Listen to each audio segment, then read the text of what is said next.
বিসমিল্লাহির রহমানির রহিম। আসসালামু আলাইকুম। দীর্ঘদিন অসুস্থ থাকার পর আপনাদের সামনে কথা বলতে পারার জন্য আল্লাহর কাছে শুকরিয়া আদায় করছি। আমার কারাবন্দী অবস্থায় আপনারা আমার কারামুক্তি ও রোগ মুক্তির জন্য সংগ্রাম করেছেন, দোয়া করেছেন। সেজন্য আমি আপনাদের সকলকে ধন্যবাদ জানাচ্ছি। দীর্ঘ আন্দোলন সংগ্রাম ও ত্যাগের মধ্য দিয়ে আমরা ফ্যাসিবাদী অবৈধ সরকারের কাছ থেকে মুক্তি পেয়েছি। আমি আন্তরিক ধন্যবাদ জানাতে চাই আমাদের বীর সন্তানদের, যারা মরণপণ সংগ্রাম করে এই অসম্ভবকে সম্ভব করেছে। শত শত শহীদদের জানাই শ্রদ্ধা।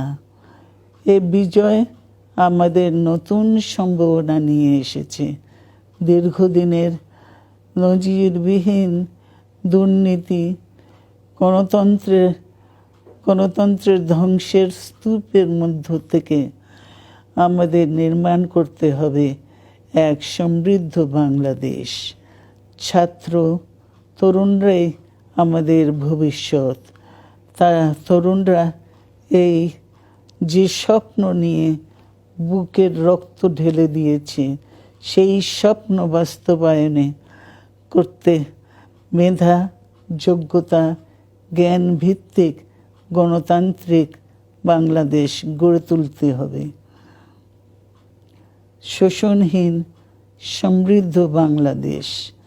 সকল ধর্মের গোত্রের অধিকার নিশ্চিত করতে হবে। শান্তি, প্রগতি আর সাম্যের ভিত্তিতে আধুনিক বাংলাদেশ নির্মাণে আসুন আমরা তরুণদের হাত শক্তিশালী করি।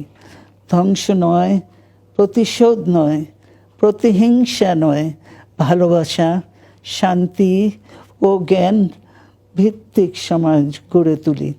আল্লাহ হাফেজ। বাংলাদেশ জিন্দাবাদ।